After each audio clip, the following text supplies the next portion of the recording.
ओम शांति 24 मे 2026 अव्यक्त महावाक्य पुनरावृत्ति 28 फेब्रुआरी 2010 मुरलीर सारांश देहभानर मु मोर होली जलाई परमात्मा संगर रंगरे होली पालन कर। देहभानर मु मोर होली जलाई परमात्मा संगर रंगरे होली पालन कर। आजी होलीएस्ट अर्थात परम पवित्र पिता निजर होली अर्थात पवित्र पिलामानंक सहित होली पर्व पालन करिबा पई आसिछंती। चारिआडर पिलामाने दूर दूरांतरु आसी बाबांकर स्नेहरे बाबांकर हृदय समाहित होई जाइछंती।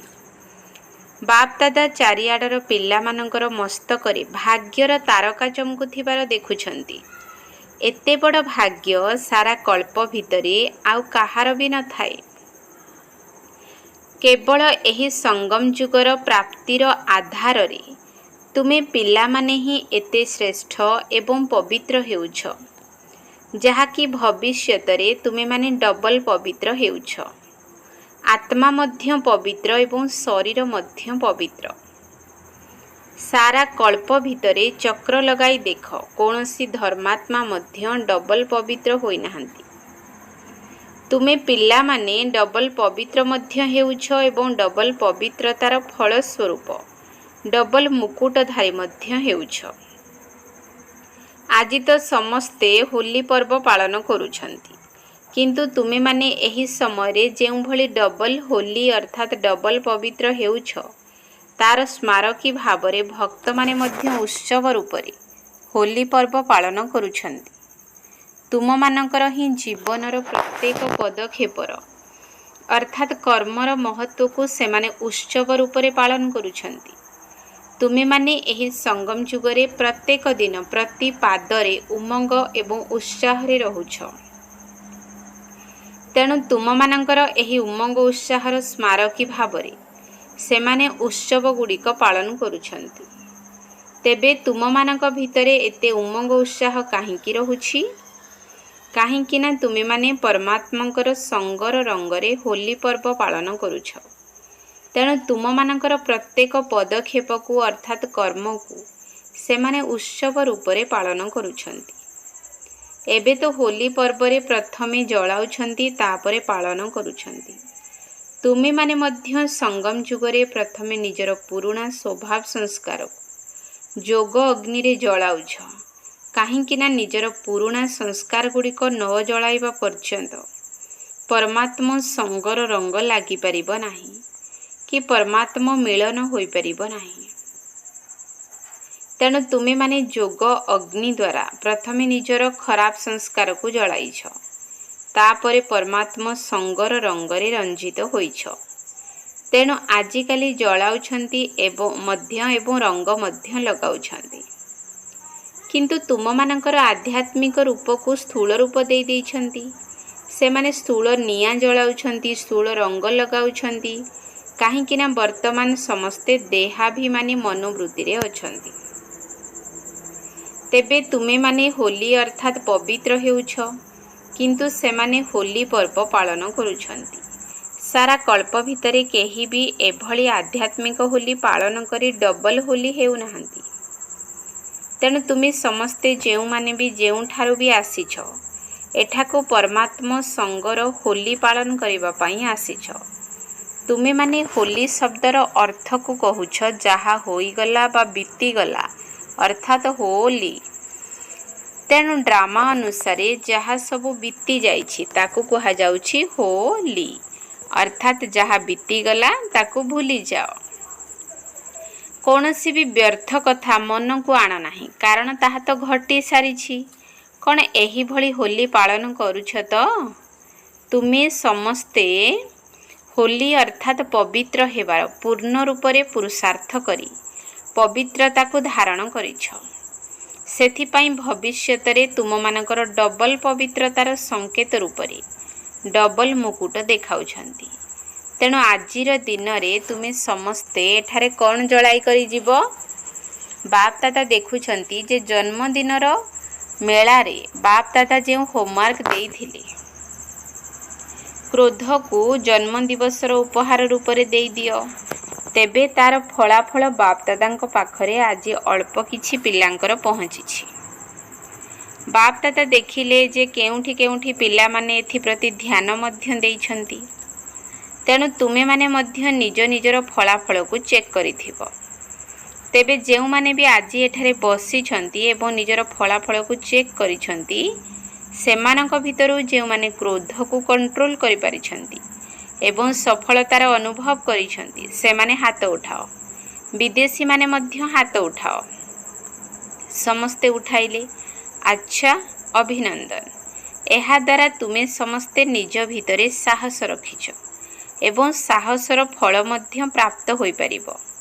एहाकु अनुभव करिल। तेबे कण एही अनुभव को जदि आगो को मध्य लक्ष्य रखी बारंबार चेकिंग करिबा सहित आहुरी आगो को बढ़ाइबा को चाहिबो, तेबे कण एहा संभव होई परिबो? कौन भाबुछ संभव होई परिबो? आगो को भी होई परिबो। ताहेले हाथ उठाओ। अच्छा, होई परिबो तो? टीचर माने कुह होई परिबो? पांडव माने कुह होई परिबो? अच्छा, संभव होई परिबो ना हेबा सुनिश्चित अटे? अच्छा, ताली बजाओ। अच्छा, एबे तो अधिक दिन मध्य होई नाही, किंतु एबे प्रति 3 मास परे आजि ठारू 3 मास पर्यंत विशेष ध्यान देई क्रोध रूपक टेंशन को समाप्त करि परिबो? करि परिबो? तेबे हाथ उठाओ। अच्छा, यह तो बहुत भल खुशीर खबर। काहींकि जानिछ क्रोधर कारण कौन होई थाए? क्रोधर बीज कौन होई थाए?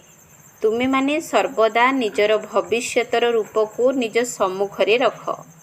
तुम मानकर भविष्यतर स्वरूप केते भल, सजबाज होइथिबा हर्षित चेहरा एवं बाप दादा को मध्य देख। सेथिरे मध्य ब्रह्मा बाबा को सम्मुख को आण।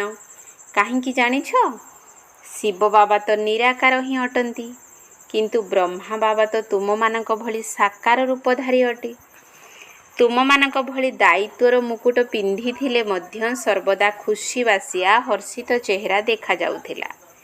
काहींकि ना एही सब विकार गुड़िक उपरे विजय प्राप्त करी शरीर रे थाई मध्य कार्य व्यवहार करुथिले मध्य तुम मानक आगरे दृष्टांत होई रहिथिले। कौन ब्रह्मा बाबांक ठारू तुम मानकर दायित्व अधिक अछि कि? ब्रह्मा बाबांकर दायित्व तुलन रे तुम मानकर दायित्व तो किछि भी नही। एवं शेष समय पर्यंत मध्य देखिल जे कर्मातीत वाइब्रेशन द्वारा अव्यक्त फरिश्ता होई गले। तेणु एबे बाप दादा को देइथिबा उपहार को तो फेराई नेब नाही ना। बाप दादा जानिछंती जे पिला माने जेतेबेले कार्य व्यवहार रे आसुछंती, तेबे केउठी केउठी सेही भली परिस्थिति मध्य सृष्टि होई जाउछि। तेणु केते जण तांकर फलाफल रे मध्य लेखिछंती जे बेले बेले पाटी बड़ होई जाउछि, मानसिक स्थिति रे टिकिए तीव्रता आसी जाउछि, किंतु जेतेबेले एही भली कथा सामना को आसुछि सेतिकी बेले तो विजयी हेबा पाई सुजोग मिलुछि ना। तेबे कथा गुड़िक बा परिस्थिति गुड़िकर काम हिला आसीबा, किंतु तुम मानकर ज्ञान कहुछि सबु कथा को अतिक्रम करी विजयी हेबा। कौन पसंद तो? क्रोध को विदाय देव तो सबुदिन पाई ना 3 मास पाई? केते समय पाई साहस रखिछ? जो माने भाबिछंती सबुदिन पाई क्रोध जीत हेबा कष्टकर नही, निश्चित हेबु। से माने हाथ उठाओ। हेबु सुनिश्चित। अच्छा, बाप दादा खुशी हेउछंती। काहींकि जानिछ तुम मानकर शेष जन्म रे मध्य तुमर महिमा कौन गायन करुछंती। तुम मानकर देवता रूप आगरे तुमर महिमा सर्वगुण संपन्न संपूर्ण निर्विकारी एही भली गायन करुछंती ना। तेणु तुम मानकर एही भली हेबार संगम जुगी पाठ रही गायन हेउछि। तेणु बाप दादांकर दिल भितरे गोटे विशेष आशा रहिछि। ताहा कौन शुणाइबु तो? मुंड हलाओ, शुणाइबु तो? बाप दादा एबे ठारू प्रत्येक संतान को सर्वदा प्रस्फुटित होई रहिथिबा गुलाप फूल भली देखिबाकू चाहुछंती। ସର୍ବଦା ଖୁସିବାସିଆ ଚେହେରା ଏବଂ ସୌଭାଗ୍ୟଶାଳୀ ଜୀବନ। ତେଣୁ ପରିସ୍ଥିତିର କାମ ହେଲା ଆସିବା, ଏକଥା ମଧ୍ୟ ବୁଝିନିଅ। ପରିସ୍ଥିତି ତ ନିଶ୍ଚିତ ଆସିବ, କିନ୍ତୁ ଆମର କାମ ହେଲା ଲକ୍ଷ୍ୟକୁ ଲକ୍ଷଣରେ ପରିଣତ କରିବା। ଏଥିରେ ଭୟ କରିବାର କିଛି ନାହିଁ। ଯେପରି ଏବେ କହୁଛନ୍ତି ବ୍ରହ୍ମାକୁମାରୀମାନେ ପବିତ୍ରତାର ବହୁତ ପାଠ ପଢ଼ାଉଛନ୍ତି, ସେହିପରି ଏକଥା ମଧ୍ୟ ପ୍ରସିଦ୍ଧ ହୋଇଯାଉ ଯେ ବ୍ରହ୍ମାକୁମାରୀମାନେ କ୍ରୋଧମୁକ୍ତ ମଧ୍ୟ କରୁଛନ୍ତି। କାହିଁକି ନା କ୍ରୋଧଠାରୁ ମୁକ୍ତ ହେବା ପାଇଁ ସମସ୍ତେ ଚାହୁଁଛନ୍ତି।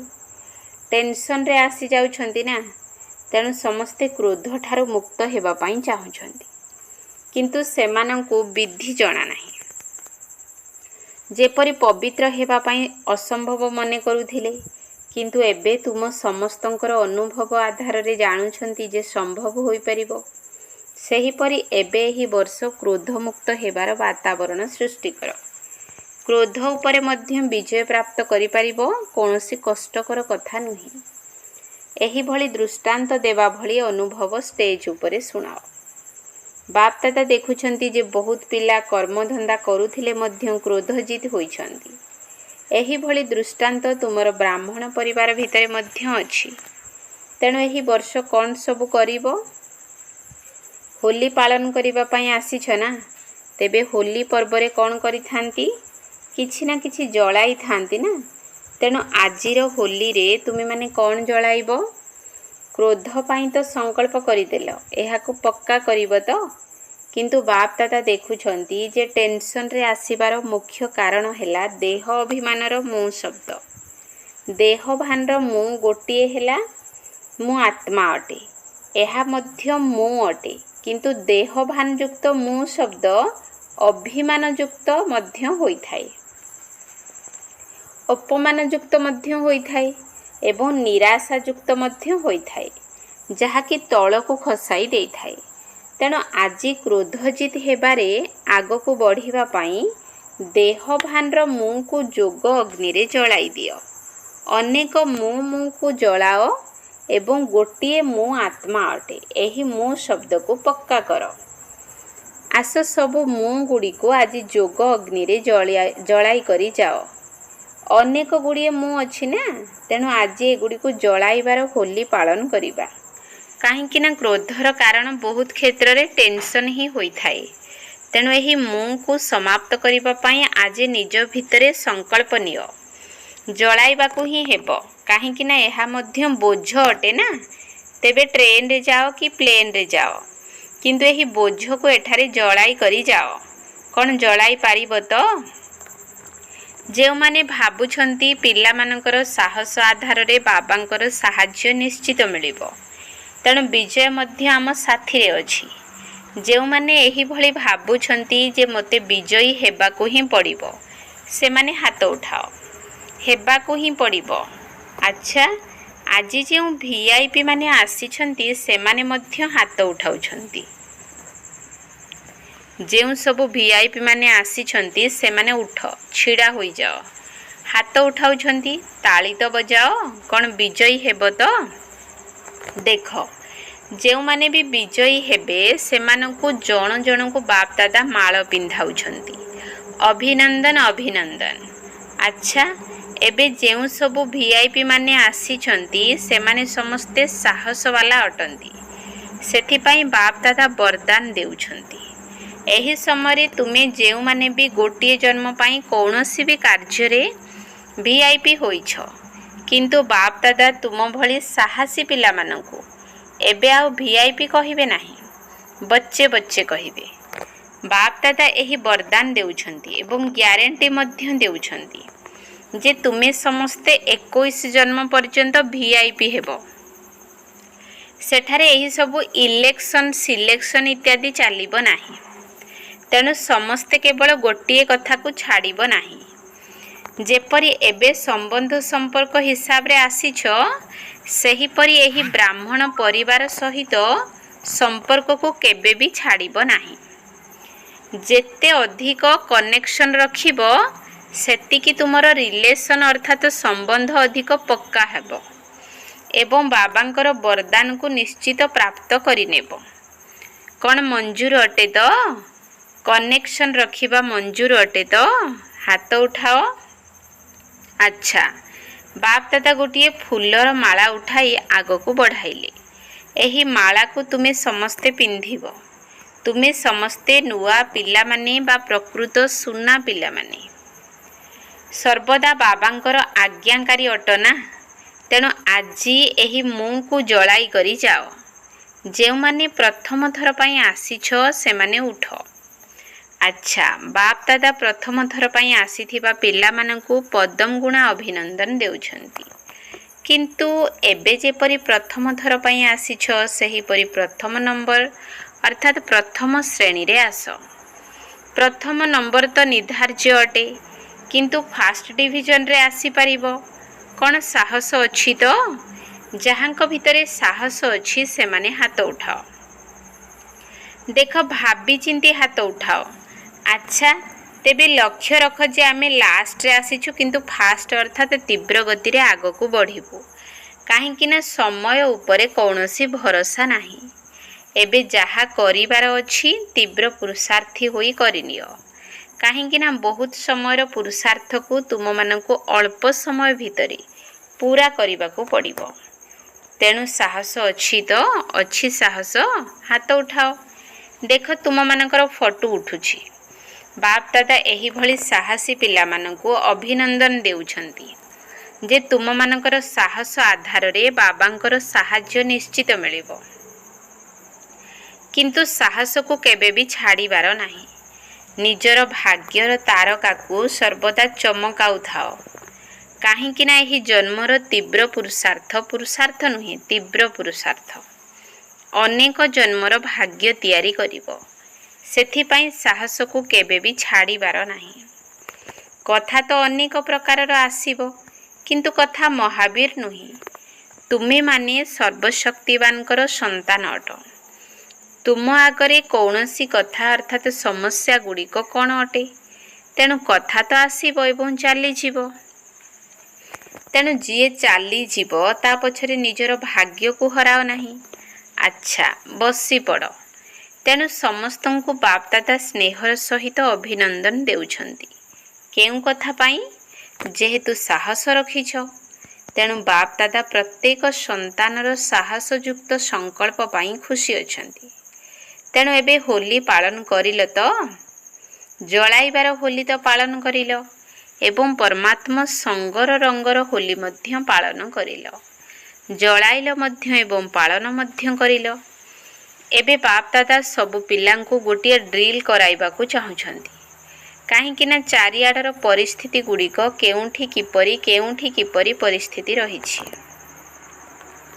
एही भली चारिआडर परिस्थिति गुड़िक भितरे तुमे माने गोटे सेकेंड भितरे एकाग्र होई परिबो। एही भली अभ्यास निज भितरे अनुभव करूछ तो? बा धरिनियो जेउ समय तुम भितरे कारणे अकारणे कौनसी गोटे कथा प्रति व्यर्थ संकल्पर तोफाना आसीगला। एही भली समय तुमे निजर मन बुद्धि को एकाग्र करि परिबो। एही भली एकाग्रतार शक्तिर ड्रिल सेही भली समय करि देखिछ? जदि एही भली समय गोटे सेकेंड भितरे एकाग्रतार शक्ति कार्यकारी होई पारु नाही, तेबे आगकू गले तो एही भली परिस्थिति बारंबार आसीबो। तेणु आज बाप दादा गोटे सेकेंड भितरे फुल स्टॉप अर्थात एकाग्रतार अभ्यास उपर ध्यान आकर्षण कराइबाकू चाहुछंती। काहेकि ना प्रकृति तार भिन्न भिन्न रंग देखाइबा आरंभ करि देलानी। चारिआडे कौन कौन सब घटिबारे लागिछि ताहा तो तुमे माने अधिक जानिछ। तेबे एही भली मन बुद्धि को भटकाइबा भली कथा सब आसीबो निश्चित। तेणु एबे एही भली अभ्यास कर जे निजर मन बुद्धि को गोटे सेकेंड भितरे परम धाम रे स्थित करि पारुथिबो। एबे निजको फरिश्ता स्वरूप रे स्थित कर। एबे निजको मु ब्राह्मण मास्टर सर्वशक्तिवान स्थिति रे अछि। एही भली मास्टर सर्वशक्तिवान स्थिति रे स्थित होई जाओ। बाप दादा ड्रिल कराइले। एही भली अभ्यास सारा दिन भितरे जेते बेले भी समय मिलुछि बारंबार मन को एकाग्र करी देख। जहा चाहिबो जेउठी चाहिबो सेठारे मन एकाग्र होई जाउथिबो। पुरुषार्थ करिबा पई गोटिए मिनिट मध्य न लागू। ଗୋଟିଏ ସେକେଣ୍ଡରେ ଫୁଲ୍ ଷ୍ଟପ୍। କାହିଁକିନା ଏହିଭଳି ହଲଚଲ ସମୟରେ ଏବେ ପ୍ରସ୍ତୁତି ଚାଲିଛି। ସେଥିପାଇଁ ନିଜର ମାଇଣ୍ଡ ଅର୍ଥାତ୍ ମନକୁ କଣ୍ଟ୍ରୋଲ କର। ମନ ମୋର ଅଟେ, ମୁଁ ମନ ନୁହେଁ, ମୋର ମନ। ତେଣୁ ମୋର ଉପରେ ମୁଁର କଣ୍ଟ୍ରୋଲ ଅଛି ତ? ଏହି ଡ୍ରିଲ୍ ବହୁତ ଆବଶ୍ୟକ ଅଟେ। ତେବେ ଏଠାକୁ ଆସିଥିବା ପ୍ରତ୍ୟେକ ସନ୍ତାନ ବାପ ଦାଦାଙ୍କୁ ପ୍ରିୟ ଅଟନ୍ତି। କାହିଁକି ଜାଣିଛ? ଯେପରି ବି ହୋଇଥାଅ ନା କାହିଁକି, ବାପ ଦାଦା ପ୍ରତ୍ୟେକ ସନ୍ତାନଙ୍କୁ କୋଟିକ ଭିତରେ କେହି ଆତ୍ମା ରୂପରେ ଦେଖୁଛନ୍ତି। ଯଦିଓ ପୁରୁଷାର୍ଥ କରିବାରେ ଦୁର୍ବଳ ହୋଇଥାଅ, କିନ୍ତୁ ବାବାଙ୍କର ପ୍ରିୟ ହୋଇଯାଇଛ। ଦିଲ୍ର ସହିତ କହୁଛ ମେରା ବାବା। ସେଥିପାଇଁ ବାବାଙ୍କର ମଧ୍ୟ ଅତି ପ୍ରିୟ ଅଟେ।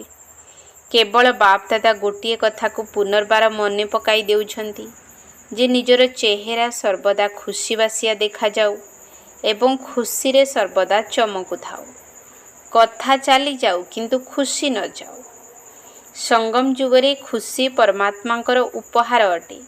ତେବେ ହୋଲିର ଅର୍ଥ ହେଲା, ଯଦି ସେଭଳି କୌଣସି କଥା ଆସୁଛି, ତେବେ ଏହି କଥା ମନେ ପକାଇବ ଯେ ମୁଁ ହୋଲି ପାଳନ କରି ଆସିଛି।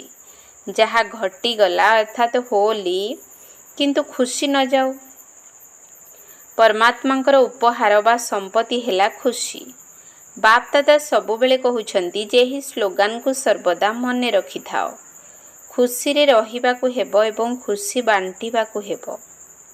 ଯେତେ ବାଣ୍ଟିବ ସେତେ ବଢ଼ିବ ଏବଂ ତୁମର ଖୁସିବାସିଆ ଚେହେରା ଚାଲିବା ବୁଲିବା ସମୟରେ ମଧ୍ୟ ଆପେ ଆପେ ସେବା କରି ଚାଲିବ। ଯିଏ ବି ଦେଖିବ ସେ ଏହି କଥା ଭାବିବ ଯେ ୟାଙ୍କୁ କ'ଣ ମିଳିଛି। ତେବେ ଆଜି ହୋଲିର ଦିଲଖୁଶ ମିଠେଇ ହେଲା ଖୁସି। ସମସ୍ତେ ଖାଇଲ ତ? ତେବେ ସବୁବେଳେ ଖାଉଥାଅ। ଏଥିରେ କୌଣସି ବେମାରୀ ହେବ ନାହିଁ। ଆଚ୍ଛା, ବାପ ଦାଦା ପୁଣି ଥରେ କହୁଛନ୍ତି ଯେ ସ୍ୱପୁରୁଷାର୍ଥ ଉପରେ ଧ୍ୟାନ ଦିଅ।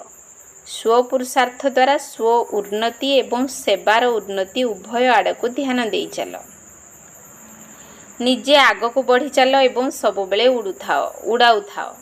ଆଚ୍ଛା, ଚାରିଆଡ଼ର ବାପ ଦାଦାଙ୍କର ସ୍ନେହରେ ସମାହିତ ହୋଇଥିବା, ଯୋଗରେ ତଥା ସେବାରେ ଆଗକୁ ଆଗକୁ ବଢ଼ି ଚାଲିଥିବା ଏବଂ ଅନ୍ୟମାନଙ୍କୁ ବଢ଼ାଇ ଚାଲୁଥିବା, ଅମୃତବେଳାକୁ ସବୁଠାରୁ ଭଲ କରୁଥିବା ଏବଂ ମାନସିକ ସେବା ଦ୍ୱାରା ଦୟାଶୀଳ କୃପାଳୁ ହୋଇ ଆତ୍ମାମାନଙ୍କୁ କିଛି ନା କିଛି ଆଞ୍ଜଳି ଦେଉଥିବା ପିଲାମାନେ ନିଜର ଏହି ବିଧିକୁ ଆଗକୁ ବଢ଼ାଇ ଚାଲ। ବାପ ଦାଦା ଦେଖୁଛନ୍ତି ଯେ ପ୍ରତ୍ୟେକ ସନ୍ତାନ ଉମଙ୍ଗ ଉତ୍ସାହରେ ତ ରହୁଛ, କିନ୍ତୁ ଏବେ ସେଥିରେ ଆଉ କ'ଣ ଯୋଡ଼ିବ?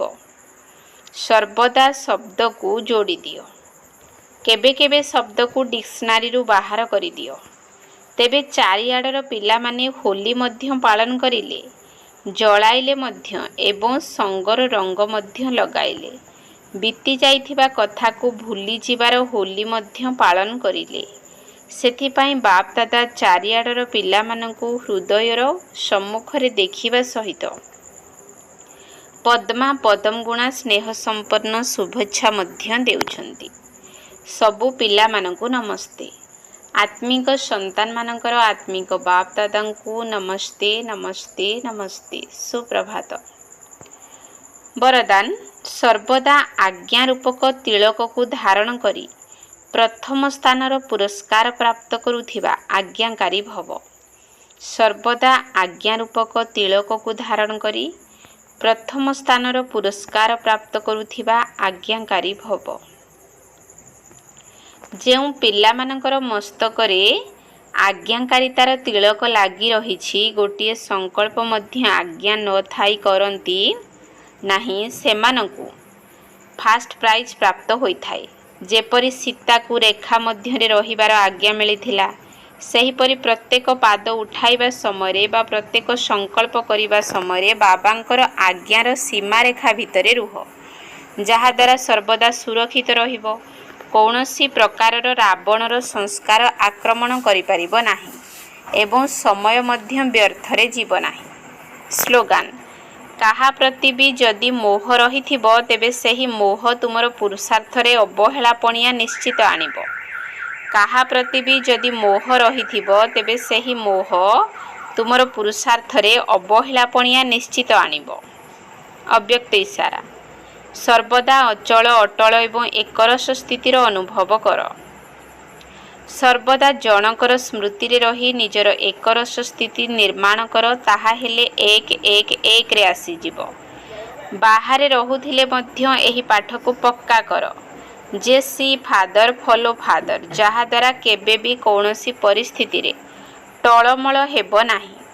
ବ୍ରହ୍ମା ବାବାଙ୍କ ସାମ୍ନାକୁ ଯେତେ ବି ପରିସ୍ଥିତି ଆସିଥିଲା, କିନ୍ତୁ ସେ କୌଣସି ପରିସ୍ଥିତିକୁ ନ ଦେଖି ଏକମାତ୍ର ବାବାଙ୍କୁ ହିଁ ଦେଖିଥିଲେ।